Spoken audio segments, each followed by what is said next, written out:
Hello everyone, আজকে আমরা অষ্টম শ্রেণীর অনুশীলনী 2.1-এর 9 নম্বর ম্যাথটা দেখব। তো আমি যদি ম্যাথটা পড়ি, ম্যাথে কি বলছে, রিয়াজ সাহেব কিছু টাকা ব্যাংকে জমা রেখে 4 বছর পর 4,760 টাকা মুনাফা পান। ব্যাংকের বার্ষিক মুনাফার হার 8.50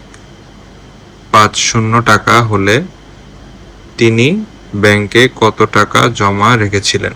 ঠিক আছে, তো এই অঙ্কটার সমাধান দুইভাবে করা যায়, একটা হচ্ছে উইকিং নিয়মের মাধ্যমে আর একটা জেনারেল সূত্র অ্যাপ্লাই করে। তো আমরা সূত্র অ্যাপ্লাই করেই এটা সমাধান দেখার চেষ্টা করব। তো আমি যদি সমাধান করি,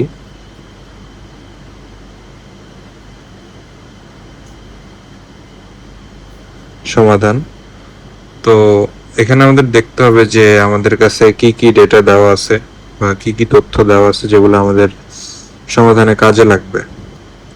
তো এখানে বলা আছে যে রিয়াজ সাহেব কিছু টাকা ব্যাংকে জমা রেখে 4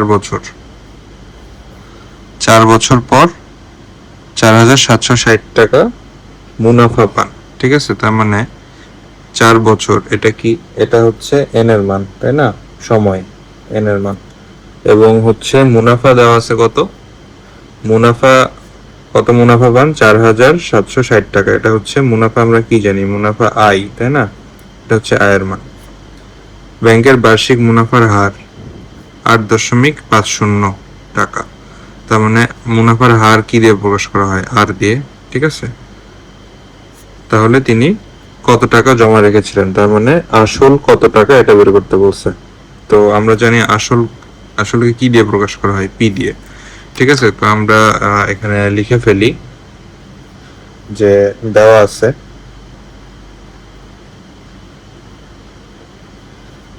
আছে মোট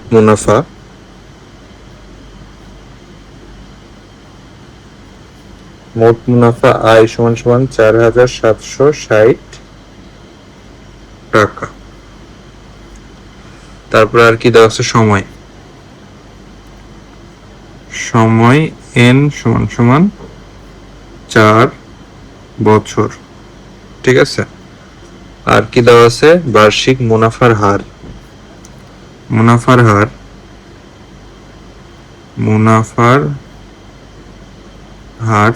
আর দ্বারা প্রকাশ করা হয়, এটা কত, 8.50। মুনাফার হার সবসময় পার্সেন্টে হিসাব হয়। ঠিক আছে, মানে 8.50%। ঠিক আছে, আচ্ছা, এরপরে আমরা সরাসরি সূত্রে বসাতে পারি যে আমরা জানি মুনাফা আয় সমান সমান পি ইন্টু এন ইন্টু আর, তাই না। তো এই সূত্র থেকে আমাদের পি এর মানটা বের করতে হবে। তাহলে যার মান বের করব তাকে আমরা বাম সাইডে নিয়ে আসব। তো আমরা যদি পি, আচ্ছা আমি পুরোটাই লিখি, পি এন আর সমান সমান আই, জাস্ট এটা এই পাশে নিয়ে আসলাম, আই কে ওই পাশে নিয়ে গেলাম। ঠিক আছে, আচ্ছা, এরপরে আমরা যদি পি এর মান বের করতে চাই, তাহলে পি কে এই পাশে রাখলাম, সমান সমান দিলাম, এখানে আই দিলাম, আর এন আর আর হচ্ছে নিচে চলে যাবে, এন আর। ঠিক আছে, এরপরে আমরা শুধুমাত্র মান বসাই দিব। আয়ের মান কত, আয়ের মান হচ্ছে 4,760, এন এর মান কত, 4 ইন্টু আর এর মান কত, 8.50%। তো পার্সেন্টের জন্য আমরা কি করব, 100 দিয়ে ভাগ করব। কাকে ভাগ করব, 100 দিয়ে মুনাফার হারকে। মুনাফার হার কত, 8.50 ডিভাইডেড বাই 100। ঠিক আছে, তো এই তো বসে ফেললাম।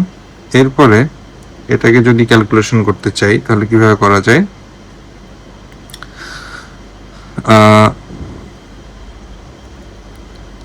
দেখো 4,760 4 গুণ 8.50, এই যে নিচের যে 100টা আছে, এই 100টা কি হবে, উল্টে গেলে কি উপরে চলে যাবে, তাহলে উপরে চলে গেলে এখানে গুণ হয়ে যাবে, ঠিক আছে।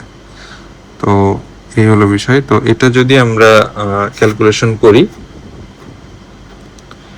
এটা ক্যালকুলেশন করলে আমরা যে রেজাল্টটা পাবো, এটা যদি আমরা ক্যালকুলেটরে বা কাটাকাটিও করি, তাহলে আমরা যে রেজাল্টটা পাবো সেটা হচ্ছে 14,000 টাকা।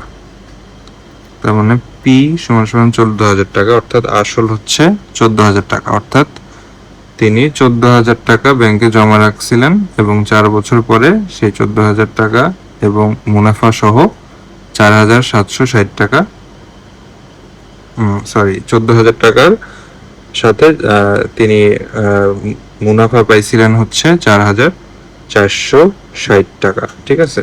তো আমাদের আসল বের করতে বলছিল, অর্থাৎ যে টাকাটা জমা রাখছে সেটা বের করতে বলছিল, তো আমরা সেটা বের করে ফেলছি। এটাই উত্তর।